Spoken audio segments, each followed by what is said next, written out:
Hello दोस्तों, आप सभी को बहुत बहुत स्वागत है आपके इस यूट्यूब चैनल बायोकृष्णा में। चलिए इस वीडियो में हम लोग बात करने वाले हैं हैजा के ऊपर कि हैजा जो बीमारी होती है जिसे अंग्रेजी नाम है कॉलरा, जिसे हम लोग कॉलरा कहते हैं। तो इस चीज़ को समझिए कि हैजा बीमारी में क्या होती है, इसको हम ध्यान से समझने जा रहे हैं। तो ध्यान से एक चीज़ को समझिएगा कि हैजा जो बीमारी है वो एक बैक्टीरिया के कारण होता है, एक जीवाणु के कारण होता है। उस बैक्टीरिया का नाम होता है Vibrio cholerae. Vibrio cholerae bacteria के कारण हैजा हो जाता है, जो एक ग्राम नेगेटिव बैक्टीरिया होता है। आगे समझते हैं। इस बीमारी का जो मेन हमको सिम्टम देखने को मिलता है, वो मेन सिम्टम होता है उसका बार बार उस व्यक्ति को उल्टी आएगा। किसी व्यक्ति को हैजा हो गया है तो उसको उल्टी बार बार आएगा, दस्त काफ़ी ज़्यादा आएगा।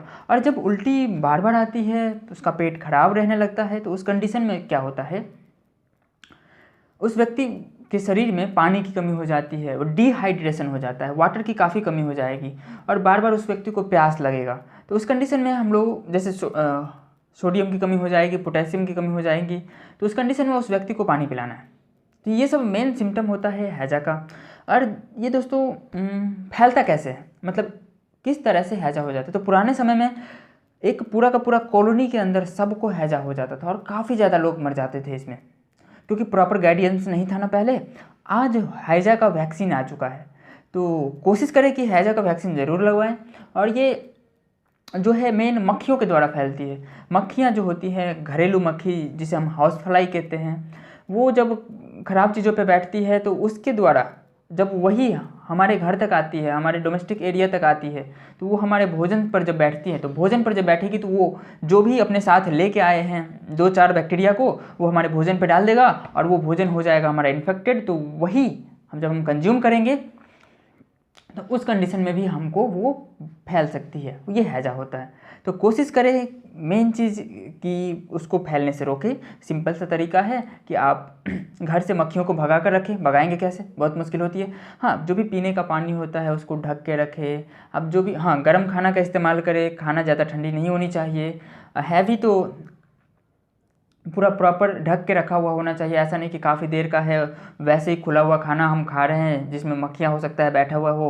कई बार तो खा रहे होते हैं और मक्खियाँ लग रही होती, तो उस कंडीशन में भी हमको बच के रहना है, क्योंकि हैजा का बैक्टीरिया, मक्खियाँ जैसे ही उस चीज़ पे बैठेगी, किसी भी गंदे चीज़ पे आपने देखा होगा, तो वहाँ पे उसके पैर में वो बैक्टीरिया चिपक जाता है और जब हमारे भोजन तक आके बैठेंगी तो उसका बैक्टीरिया यहाँ तक आ जाएगा। तो बैक्टीरिया ट्रांसमिट कर देता है कौन, तो घरेलू मक्खी।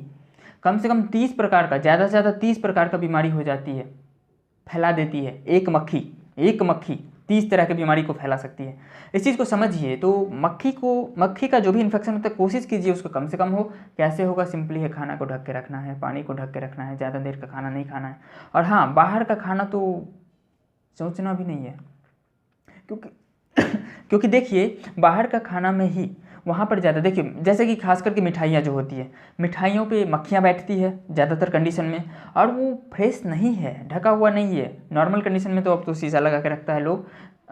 नॉर्मल कंडीशन में जो ठेले पे बिक रही है मिठाइयाँ, तो वहाँ पर वो कैसे ढक के रखेगा, तो मक्खियाँ तो बैठी ही रहती है। कभी कभी तो क्या होता है, सुबह से लेके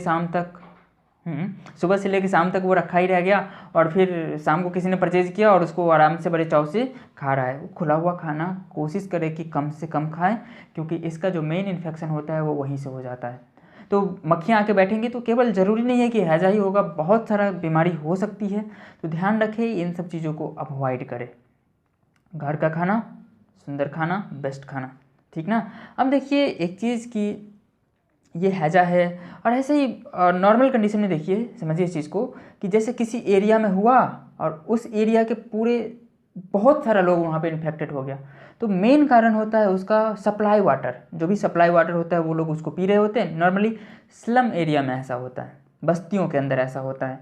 तो उस कंडीशन में क्या होता है कि जो सीवेज होता है, मतलब नाली का पानी होता है, वो सप्लाई वाटर से कनेक्ट हो जाता है। लीकिंग से हो सकता है ऐसा। तो जो भी सप्लाई वाटर होता है वो नाली के पानी से स्लाइटली कनेक्ट हो गया, जिसकी वजह से उसका जो इन्फेक्शन है उस वाटर में पहुंच जाता है। अब जब वो पानी किसी भी एरिया के लोग पिएंगे तो उस एरिया के जितने भी लोग होंगे, मैक्सिमम चांस होता है कि उसको भी इन्फेक्शन हो जाए। उस कंडीशन में व्यक्ति काफ़ी कमज़ोर हो जाता है, इसीलिए क्योंकि उसका बॉडी में इलेक्ट्रोलाइट्स की कमी हो जाती है, सोडियम, पोटेशियम, इन सब चीज़ों की कमी हो जाती है। तो उस कंडीशन में डॉक्टर को उस मरीज़ को तो डॉक्टर के पास ले जाके भर्ती करवाना ही पड़ता है। प्रॉपर ट्रीटमेंट चलता है, क्योंकि ये बैक्टीरियल डिजीज़ है तो ये ठीक भी हो जाती है। नॉर्मल वैक्सीनेशन भी आता है उसका, तो वैक्सीनेशन ज़रूर करवाएं। वैक्सीन क्या होता है?